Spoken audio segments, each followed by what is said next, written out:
Hello बच्चों, hope you are doing well. तो अभी हम चल रहे हैं एटॉमिक स्ट्रक्चर के बीच पड़ाव में। अभी हमने बहुत सारे मेजर टॉपिक तो कंप्लीट कर चुके हैं, जैसे रदरफोर्ड की थ्योरी हो जाती है, डिस्कवरी ऑफ इलेक्ट्रॉन हो जाता है, या इलेक्ट्रोमैग्नेटिक रेडिएशन क्या होती है। अब इलेक्ट्रोमैग्नेटिक रेडिएशन के बारे में पढ़ लिया है हमने, बट ये रेडिएशन बन कैसे रही है, और अगर रेडिएशन बन रही है, हमने अभी लास्ट में देखा था टाइप ऑफ रेडिएशन में कि रेडिएशन अलग अलग तरह की होती है। अगर मैं इसको वापस समराइज करना चाहूँ तो कौन कौन सी रेडिएशन होती है, हमने देखा है गामा रेज होती है, एक्स रेज होती है, यूवी रेज होती है, विजिबल जिसके अंदर हमें सब दिखता है वो रेज होती है, और उसके बाद आईआर होती है, और लास्ट उसके बाद रेडियो एक्टिव वेव्स होती है। हमने बहुत सारी रेज के बारे में एक बार पढ़ लिया है, ठीक है। अब आपका क्वेश्चन होगा कि हम कैसे आइडेंटिफाई करेंगे और अलग अलग रेज होती कैसे है। मतलब ऐसी तो कुछ प्रॉपर्टी होगी जिसकी वजह से ये अलग अलग नेचर दिखाती होगी, डेफिनेटली प्रॉपर्टीज है। अगर मैं बिल्कुल ही बेसिक से जाऊं तो हम जानते हैं कि एटम क्या है। एटम के अंदर प्रोटॉन, रदरफोर्ड ने बोला है कि एक एटम एक स्फेरिकल है जिसके बीच में न्यूक्लियस है जहां पर प्रोटॉन प्लस न्यूट्रॉन है, और उसके चारों तरफ इलेक्ट्रॉन रिवॉल्व कर रहा है या उसके चारों तरफ इलेक्ट्रॉन घूम रहा है, राइट। तो इस इलेक्ट्रॉन को जरूरी थोड़ी है कि एक ही लाइन है, यहाँ पे मे बी पॉसिबिलिटीज की यहाँ पर बहुत सारी चीजें हो। तो इस इलेक्ट्रॉन ने क्या करा, एनर्जी ली। ये इलेक्ट्रॉन बैठा, अच्छा खासा बैठा था, इसने एनर्जी ली। एनर्जी लेके इसने वाइब्रेट करना चालू किया। वापिस समझते हैं इस चीज को, इसने वाइब्रेट करना चालू किया ऐसे, ठीक है। और वापस स्टोर, ऑब्वियसली बात है ना, एक बार अगर बहुत फास्ट वाइब्रेट करेगा तो वापस अपनी नॉर्मल स्टेट में भी आएगा, नॉर्मल स्टेट में आया। उसके बाद इसने क्या करा, वापस वाइब्रेट करना स्टार्ट किया, ठीक है। एक आपका क्वेश्चन है कि मैम जरूरी है क्या ये इसी ही तरीके से वाइब्रेट करे? नहीं, जरूरी नहीं है। इट डिपेंड्स ऑन कि आप उसको एनर्जी कितनी दे रहे हो। कभी आपने अच्छी एनर्जी दी तो बहुत फास्ट वाइब्रेट करेगा, कहीं आपने अच्छी एनर्जी नहीं दी, धीरे जाएगा, धीरे आएगा, धीरे जाएगा, धीरे आएगा, धीरे जाएगा, धीरे आएगा। और इसी नेचर की वजह से जो रेडिएशन होती है वो अलग अलग तरह की हो जाती है। कौन कौन सी रेडिएशन होती है, वापस रिवाइज करते हैं। इस नेचर की वजह से, कैसी नेचर, अगर आप एनर्जी ज्यादा दे रहे हो, तो ज्यादा फास्ट वाइब्रेट करेगा। ज्यादा फास्ट वाइब्रेट करेगा मतलब ज्यादा फ्रीक्वेंसी होगी। अब ये फ्रीक्वेंसी वर्ड है, ये हम धीरे धीरे समझेंगे, बट जितनी ज्यादा एनर्जी होगी उतनी ज्यादा फास्ट वाइब्रेट करेगा, ऐसे कहा जा सकता है। जितनी ज्यादा एनर्जी उतना ज्यादा फास्ट वाइब्रेशन। तो मैं ये कह सकते हैं energy is directly proportional to speed the vibration.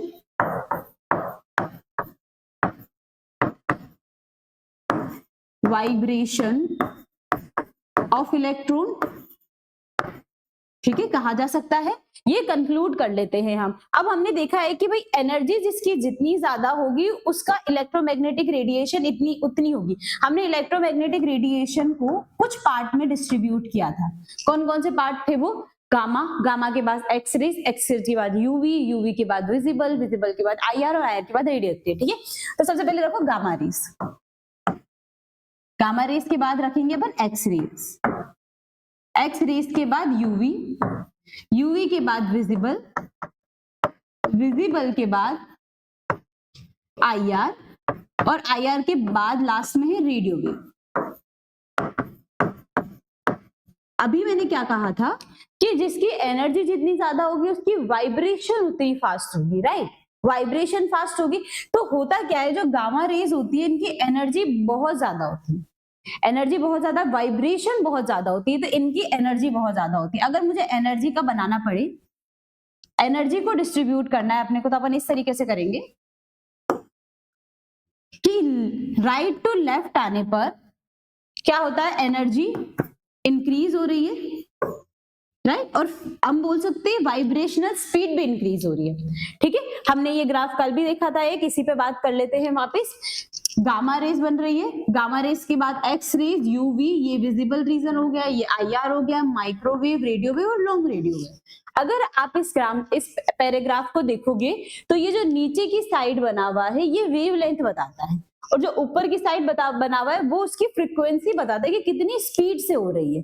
अब ये फ्रीक्वेंसी, ये वेवलेंथ क्या वर्ड है, हम इसको धीरे धीरे अभी समझेंगे, ठीक है। उससे पहले हम देखते हैं कि स्पेक्ट्रम कितने तरह के होते हैं। ये जो रेज बन रही है ये अलग अलग तरीके से डिस्ट्रीब्यूट होती है, तो उससे जो बनने वाली चीज होती है उसे हम स्पेक्ट्रम कहते हैं। स्पेक्ट्रम कितने तरह के होंगे? स्पेक्ट्रम होंगे हमारे पास में दो तरह के।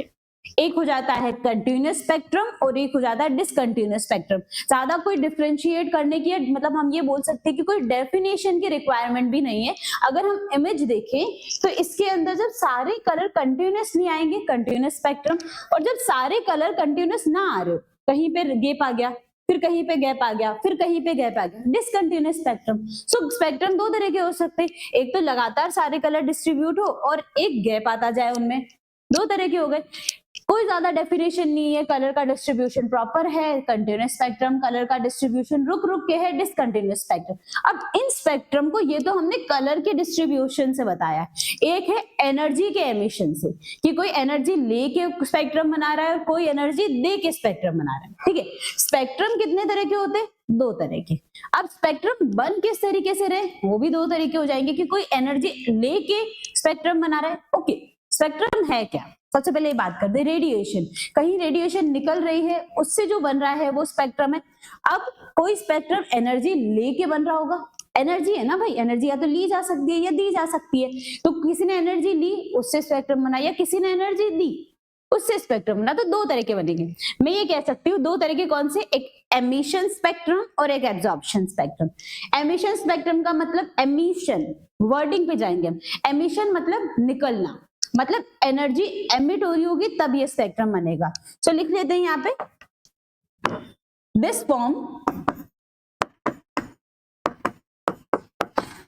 Form by emission of energy.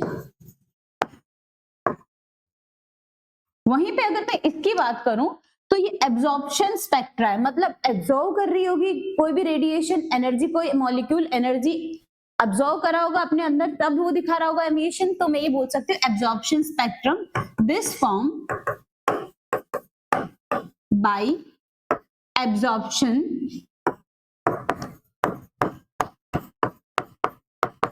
Absorption of energy. देख, ये तो इनका बेसिक डिफरेंस।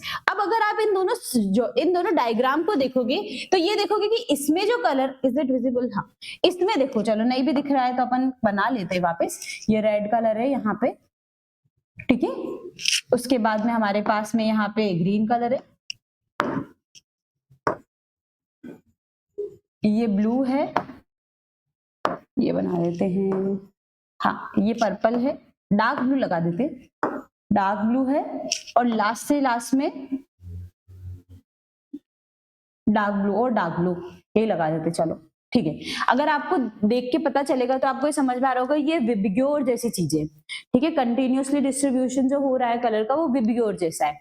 तो रेड यहाँ पे ना कलर आ रहे हैं और बाकी सब ब्लैक है, बट यहाँ पे देखूंगी ना मैं तो यहाँ पे कलर पूरे ढंग से आ रहे हैं, बट बीच बीच में कहीं पे ब्लैक लाइन है। डिफरेंशिएट कर पाते हैं ना?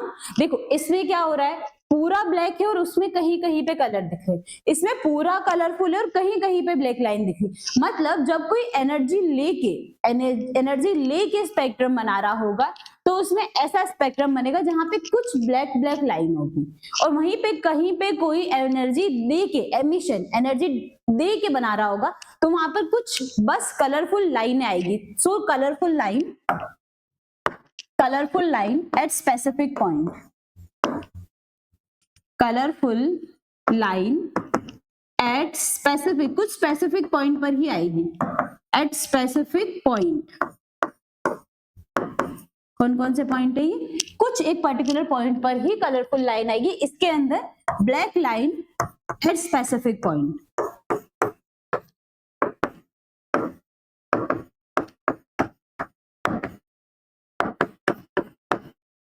ठीक है, अब अपने दिमाग में आ रहा है कि भाई हमारा क्या काम है, हम तो अभी अभी इलेक्ट्रोमैग्नेटिक स्पेक्ट्रम पढ़ रहे थे, उससे पहले हम अभी एटम के बारे में पढ़ रहे थे कि एटम के अंदर न्यूक्लियस, प्रोटॉन, ये ऐसे होता है। अभी हम एकदम स्पेक्ट्रम पे कैसे आ गए? तो इसका काम ये कि देखो अभी हमने पढ़ा है इलेक्ट्रॉन, तो अब हमें इलेक्ट्रॉन की प्रॉपर्टीज भी पढ़नी पड़ेगी कि इलेक्ट्रॉन अब घूम रहा है, और हमने बात करी थी रदरफोर्ड के मॉडल में कि अगर इलेक्ट्रॉन घूम रहा है तो वो रेडिएशन देना चाहिए। रेडिएशन देगा तो स्पेक्ट्रा बनेगा ना, तो वो इलेक्ट्रॉन घूम रहा है तो उसकी रेडिएशन एमिट होनी चाहिए थी, बट यहाँ पे तो कुछ एमिट नहीं हो रहा, एग्री? यहाँ पे तो हमने तो देखा ही नहीं है रदरफोर्ड के अंदर कुछ एमिशन।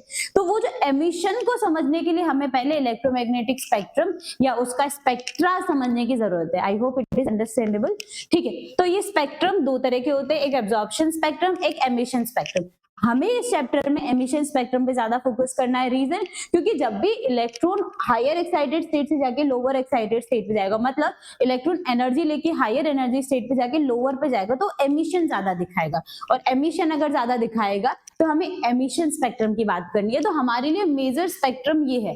अब इस स्पेक्ट्रम की बात करूं मैं, तो इस स्पेक्ट्रम में जो लाइन्स है, ये जो लाइन्स है, ये कुछ स्पेसिफिक पॉइंट पे आती है और हर एक मॉलिक्यूल में, हर एक एटम में ये स्पेसिफिक पॉइंट गिवन होता है। लाइक ये फिक्स होता है कि इसमें इस पे आएगी, इसमें इस पे आएगी। अब ये इस क्या है कि भाई इस पॉइंट पे आएगी, कि पॉइंट क्या है।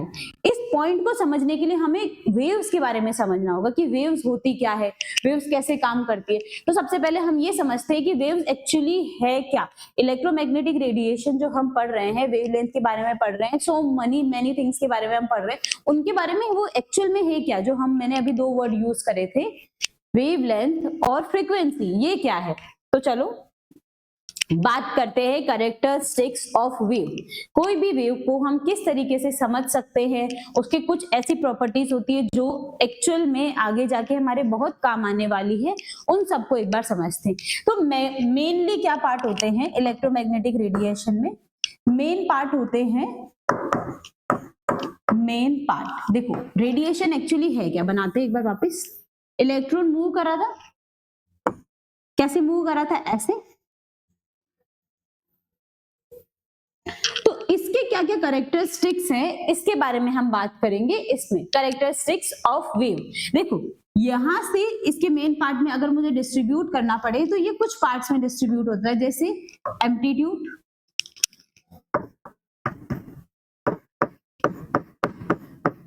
एम्पलीट्यूड। अब ये एम्पलीट्यूड है क्या? एम्पलीट्यूड है इस पॉइंट से इस पॉइंट का डिस्टेंस, यहां से इस पर्टिकुलर किसी पॉइंट से जो हाईएस्ट पॉइंट है। आप ये सोचोगे कि मैम ये भी हो सकता है, हाँ डेफिनेटली ये भी हो सकता है। आप ये सोचोगे ये भी हो सकता है, डेफिनेटली ये भी हो सकता है।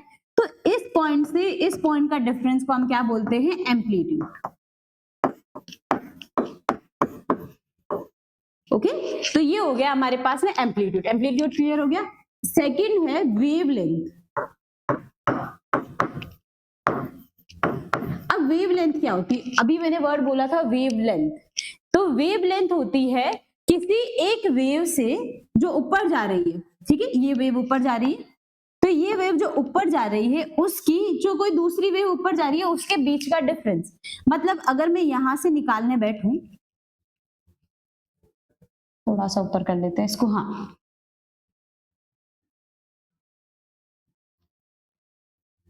अगर मैं यहां से निकालने बैठूं, कलर चेंज करते हैं, तो इसके हाईएस्ट पॉइंट और इसके हाईएस्ट पॉइंट, दो कंस्टिट्यूट्स के हाईएस्ट पॉइंट के बीच की डिस्टेंस को बोलते हैं वेवलेंथ। अगर डिस्टेंस बोल रही हूं तो यूनिट कितनी हो जाएगी? यूनिट हो जाएगी centimetre, metre, right. Centimetre, metre, metre रखते हैं, ऐसा यूनिट में बात करते हैं हम। मीटर, ठीक है। ये एम्पलीट्यूड है, ये भी डिस्टेंस है, इसकी भी क्या हो जाएगी? मीटर, ठीक। थर्ड है फ्रीक्वेंसी।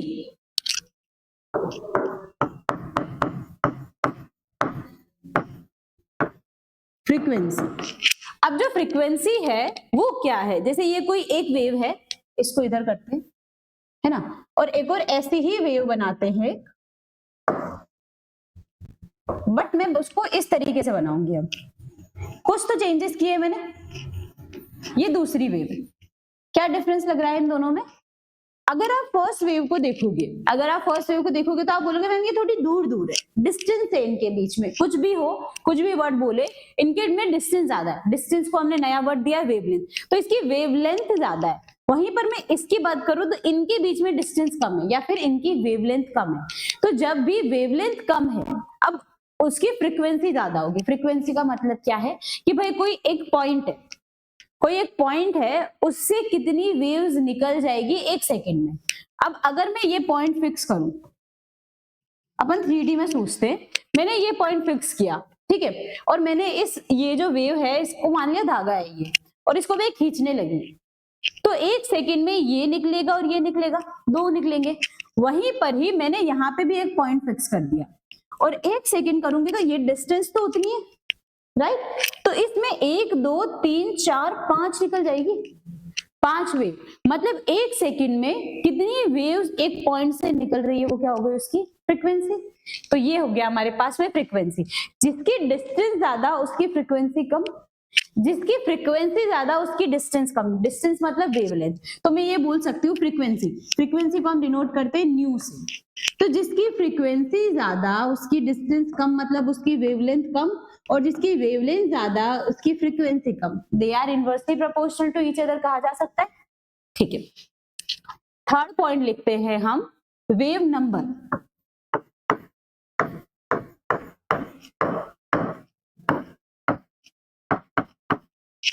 एक पर्टिकुलर वेवलेंथ में, या मैं बोल सकती हूँ एक पर्टिकुलर फिक्स डिस्टेंस में, मैंने डिस्टेंस फिक्स कर ली कि भाई 1 मीटर की बात करूंगी मैं, 1 मीटर में कितनी वेव्स है, वेव नंबर। देखो इसके अंदर मैंने 1 मीटर माना, ये ले लेते हैं अपन 1 मीटर फिक्स, ये भाई 1 मीटर है हमारा, ये लो यहां से यहां तक माना मैंने 1 मीटर, 1 मीटर लिया मैंने। इसमें कितनी वेव आ रही है काउंट करो, 1 2 3 4, 4 वेव आ रही है। वहीं पे इसी 1 मीटर को मैं डिस्टेंस चेंज नहीं कर रही हूँ, इसी 1 मीटर को उठा के यहां ले जाए, यहां ले जाओ।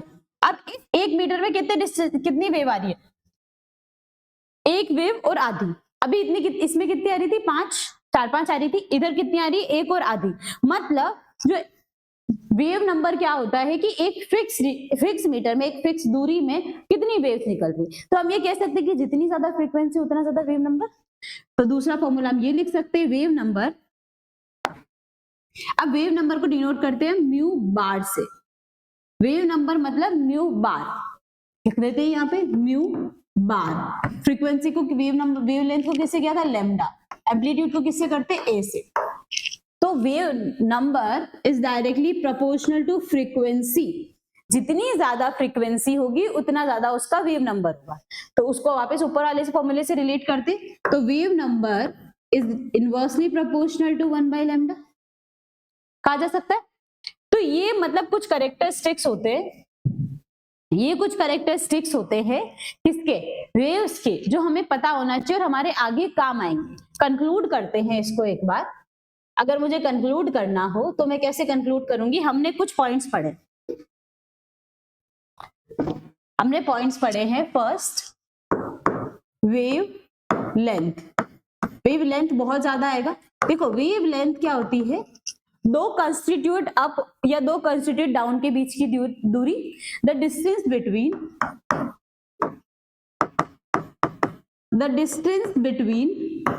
2 अप्स एंड डाउन्स, 2 अप और 2 डाउन्स इन वेव। ठीक है, इसको डिनोट किससे करते हैं, इसको डिनोट करते हैं डिनोटेड बाय लैम्डा। ठीक है, यूनिट क्या है इसकी, यूनिट है इसकी मीटर, यूनिट हो गई है इसकी मीटर। ये हो गया हमारे पास में वेवलेंथ का। एम्पलीट्यूड तो इजी है। वेवलेंथ के बाद हम बात करते हैं किसकी, फ्रीक्वेंसी की, जो कि इंपॉर्टेंट है वापस। फ्रीक्वेंसी, फ्रीक्वेंसी जिसको न्यू से डिनोट किया जाता है। फ्रीक्वेंसी क्या है, किसी एक सेकंड में total waves passed by a point in 1 second. किसी एक सेकेंड में किसी एक पॉइंट से कितनी वेव्स पास हुई है, वो क्या हो जाएगी, उसकी फ्रीक्वेंसी हो जाएगी। इसको किससे डिनोट करेंगे, इसको डिनोट करेंगे हम न्यू से। ठीक है, ओके। यूनिट क्या हो जाएगी इसकी, अब इसकी यूनिट बहुत इंपॉर्टेंट है। यूनिट इसकी किसी एक सेकेंड में निकलने वाली वेव्स, तो मैं बोल सकती हूँ सेकेंड इनवर्स। तो सेकेंड इनवर्स, और क्या होगी? एक्चुअली इसको हेनरिच हर्ड ने डिस्ट्रीब्यूट किया था, हेनरिच हर्ड ने, तो इस वजह से उसकी हर्ट्ज भी यूनिट होती है, एच जेड हर्ट्ज। तो फ्रीक्वेंसी और वेवलेंथ हमारे लिए बहुत इंपॉर्टेंट है। अगर मुझे रिलेशंस की बात करनी पड़े, अगर मुझे रिलेशन की बात करनी पड़े तो हमने रिलेशन का क्या कंक्लूड किया है, चलिए यही लिख लेते हैं। रिलेशन की बात करनी पड़े तो रिलेशन में क्या कंक्लूड किया हुआ है हमने, हाँ, रिलेशन की बात करनी पड़े तो रिलेशन में हमने समझा है ये कि भाई देखो फ्रीक्वेंसी थी वो किसके इनवर्सली प्रोपोर्शनल थी, वेवलेंथ की। जो वेव नंबर थे वो किसके डायरेक्टली प्रोपोर्शनल थे, वेव नंबर वेवलेंथ फ्रीक्वेंसी के। और हमने फिर कहा वेवलेंथ जो है वो इनवर्सली प्रोपोर्शनल है 1/λ। ठीक है, यहां तक ही। अब एक पढ़ते हैं स्पीड। स्पीड, कितनी फास्ट वेव निकल रही है, स्पीड किसी एक पॉइंट से जितनी फास्ट स्पीड से निकलेगी वेव, तो हम बोल सकते हैं ना टोटल स्पीड हो गई उसकी। स्पीड किसके बराबर होगी, स्पीड की भाई जितनी फ्रीक्वेंसी है, जितनी फ्रीक्वेंसी है और जितनी उसकी वेवलेंथ है, ये उसकी स्पीड हो जाएगी। तो मैं ये कह सकती हूं कि frequency is equals to C upon lambda, और ये इसको भी जस्टिफाई कर रहा है कि फ्रीक्वेंसी इज इक्वल्स टू 1/λ, है ना।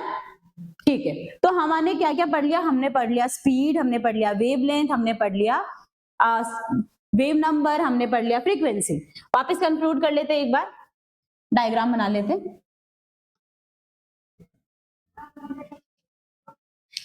अगर मैं इस डायग्राम में लिखना चाहूं कि कौन क्या क्या है,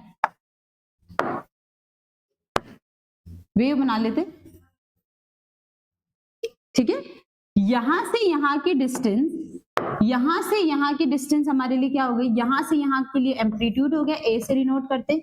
यहां से यहां के बीच की डिस्टेंस हमारे लिए वेवलेंथ हो गया, लैम्डा से डिनोट करते हैं। एक पॉइंट से निकलने वाली वेव्स को हम फ्रीक्वेंसी से डिनोट करते हैं, तो फ्रीक्वेंसी इज इक्वल्स टू 1/λ, या मैं ये बोल सकती हूँ फ्रीक्वेंसी इज इक्वल्स टू, अभी तो हमने नया फॉर्मूला देख लिया है, frequency is equals to c/λ। ठीक है, और क्या, वेव नंबर, वेव नंबर में ये कह सकते हो wave number is equals to 1/λ, या नॉट इक्वल्स टू बोलोगे, wave number is equals to directly proportional to 1/λ। ये हमारा पूरा कंक्लूजन कि भाई क्या क्या होता है, कैसा है और कैसे करना है, इंपॉर्टेंट है कैसे करना है। ठीक है, अब तुम्हारे माइंड में क्वेश्चन है सी क्या है भाई, सी है इलेक्ट्रोमैग्नेटिक रेडिएशन की, इलेक्ट्रोमैग्नेटिक रेडिएशन की स्पीड, ये है स्पीड। अब ये देखो स्पीड जो है इलेक्ट्रोमैग्नेटिक रेडिएशन को कोई भी मीडियम की जरूरत नहीं होती है, आराम से मूव करती है वो, उनको किसी भी मीडियम की जरूरत नहीं है। तो मतलब अगर किसी भी मीडियम की जरूरत नहीं है तो ये लाइट जैसी हो गई, तो इसकी स्पीड बिल्कुल लाइट की स्पीड की जैसी होती है। कितनी होती है, 3 × 10⁸ मीटर पर सेकेंड। इंपॉर्टेंट है ये, हमें रखना भी है हर जगह। तो स्पीड कितनी हो गई है इसकी, 3 × 10⁸ मीटर पर सेकेंड। तो ये हमारे पास में हमने पूरा कंक्लूड करा है कि वेव्स क्या होती है, वेवलेंथ क्या है, उनके बारे में समझा है कि भाई वेवलेंथ को कैसे डिस्ट्रीब्यूट किया जा सकता है। अब देखो अपने पास दो वर्ड इंपॉर्टेंट है, एक ये वेवलेंथ हो गया और एक ये फ्रीक्वेंसी। इन दोनों से हमारे पास बहुत सारे फॉर्मूले बनेंगे और हमें बहुत सारी चीजें समझनी भी है इनके अकॉर्डिंग। तो आई होप आपको ये थोड़ा थोड़ा समझ में आया होगा कि हमने क्या किया है आज की क्लास में। स्टिल आप कुछ पॉइंट है यहाँ पर जो हमें अभी भी समझने बाकी है, आप एक बार इसको उतार लीजिए।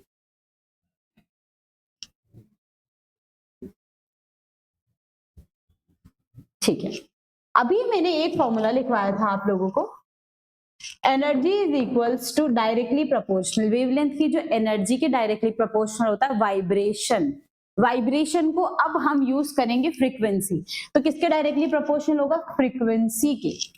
ये फॉर्मूला अब हम पढ़ेंगे प्लांक कांस्टेंट में कि प्लांक कांस्टेंट क्या होता है, प्लांक कांस्टेंट क्या है और प्लांक थ्योरी क्या है। तो नेक्स्ट टॉपिक हमारा होगा प्लांक थ्योरी। ठीक है, तो टोटल फॉर्मूले हमारे पास में हो गए हैं, 3-4 फॉर्मूले आज हमने लिखे हैं।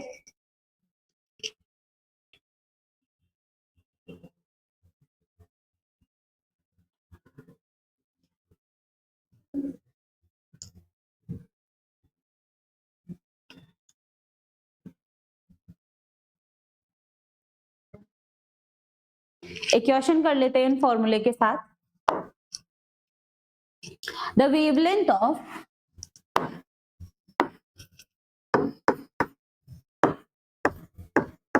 the wavelength of 400 nanometer, the wavelength of 400 nanometer electromagnetic radiation, the wavelength of 400 nanometer electromagnetic radiation does not corresponding to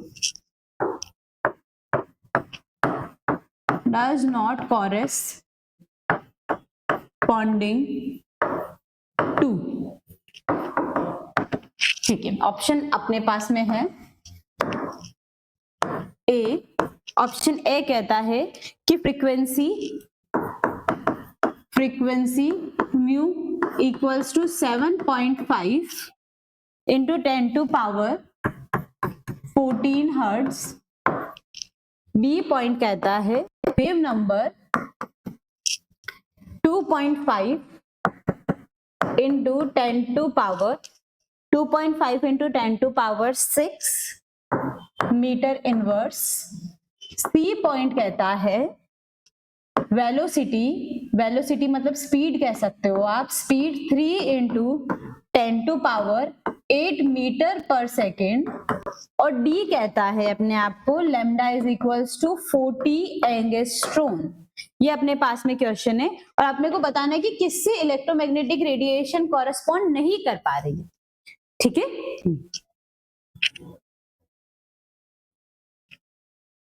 देखो अगर मुझे बात करनी पड़े 400 नैनोमीटर की तो उसको मीटर में कन्वर्ट किया जा सकता है। अगर मुझे मीटर में, मैं सबसे पहले बात करूंगी सबसे पहले किसकी, फ्रीक्वेंसी की। मुझे बताओ वेवलेंथ कितनी आ रही है। वेवलेंथ है अपने पास में 400 नैनोमीटर। नैनोमीटर को मीटर में कन्वर्ट कैसे कर सकते हैं? नैनोमीटर को मीटर में कन्वर्ट करना आता है हमको? हाँ हमें आता है, हमने सीखा है। 400 इंटू 10 टू पावर -9 मीटर आ गया है हमारे पास में। हमें स्पीड आती है इलेक्ट्रोमैग्नेटिक रेडिएशन की? हाँ हमें आती है। इलेक्ट्रोमैग्नेटिक रेडिएशन के सबके लिए हमारे पास एक फिक्स स्पीड होती है, मीटर पर सेकेंड, राइट। तो हम क्या फ्रीक्वेंसी निकाल सकते हैं? हाँ हमें एक फॉर्मूला आता है फ्रीक्वेंसी का, frequency is equals to C upon lambda. C हमारे पास में है 3 इंटू 10 टू पावर 8 और लैम्डा कितना है हमारे पास में 4 इंटू 10 टू पावर -9।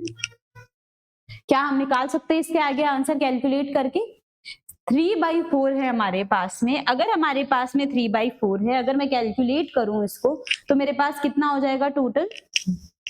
मेरे पास में, इसको ऐसे लिख लो आप, 30 कर लो इसको। 30 divided by 4 into 10 to power 7 multiply by 10 to power +9।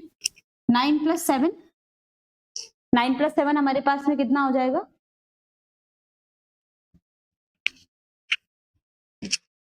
16। 30 divided by 4 multiply by 10 to power 16। 30 divided by 4 कितना, कितने पे कटेगा?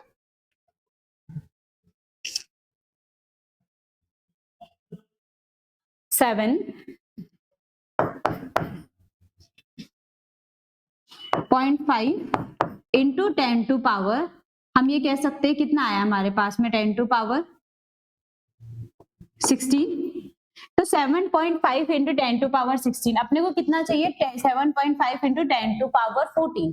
तो वो तो गलत है, इससे तो कॉरेस्पॉन्ड नहीं करेगा। पहला वाला ऑप्शन है अपने पास में, ठीक है। तो मैं ये कह सकती हूँ शायद पहला वाला गलत हो सकता है, शायद ऑप्शन नंबर ए। दूसरा निकालते हैं वेव नंबर। वेव नंबर का फॉर्मूला हमें पता है। वेव नंबर का क्या फॉर्मूला होता है? Wave number is equals to 1 upon wavelength 400 multiply by 10 to power कितना? 400 मल्टीप्लाई बाय 10 टू पावर -9। अगर मैं इसको करूं 1/4 इंटू 10 टू पावर -9, ऊपर गया 10 टू पावर +9 मल्टीप्लाई बाई 100। अब देखो 9 है, 2 कट गए, 7 बजे, और 1/4 कितना होता है? 0.25 इंटू 10 टू पावर 7 और क्या लिख सकती हूँ 2.5 into 10 to power 6, 2.5 into 10 to power 6, ये तो सही है और ये तो सही ही है क्योंकि ये तो फिक्स होता है, कांस्टेंट होता है स्पीड। अब बात करते हैं वेवलेंथ की। देखो वेवलेंथ अपने पास में आई थी 400 नैनोमीटर। पहले इसको नैनोमीटर को मीटर में कन्वर्ट करो, 400 into 10 to power 9 metre minus 9 metre. अब एंगस्ट्रॉन क्या होता है? एंगस्ट्रॉन होता है 10 टू पावर माइनस 10, ठीक है। तो दोनों तरफ 10 टू पावर माइनस 10 से मल्टीप्लाई और डिवाइड कर दो, 400 into 10 to power minus 9 into 10 to power minus 10 से मल्टीप्लाई कर दिया मैंने और 10 टू पावर माइनस 10 से डिवाइड भी कर दिया, ये हो गया मीटर। ये तो एंगस्ट्रॉन बन गया। 400 into 10 to power minus 9 angstrom है अपने पास में, divided by 10 to power minus 10, ठीक है। अब क्या होगा, ये 10 ऊपर जाएगा तो 9 को तो खत्म कर दिया, 4000 एंगस्ट्रॉन। दो ऑप्शन, ये भी गलत, ठीक है। आई होप आपको समझ में आया हो कि मैं क्या बताना चाह रही हूँ इसमें। Still if you have any doubt you can directly comment down the video. Okay, thank you so much, have a nice day, bye bye.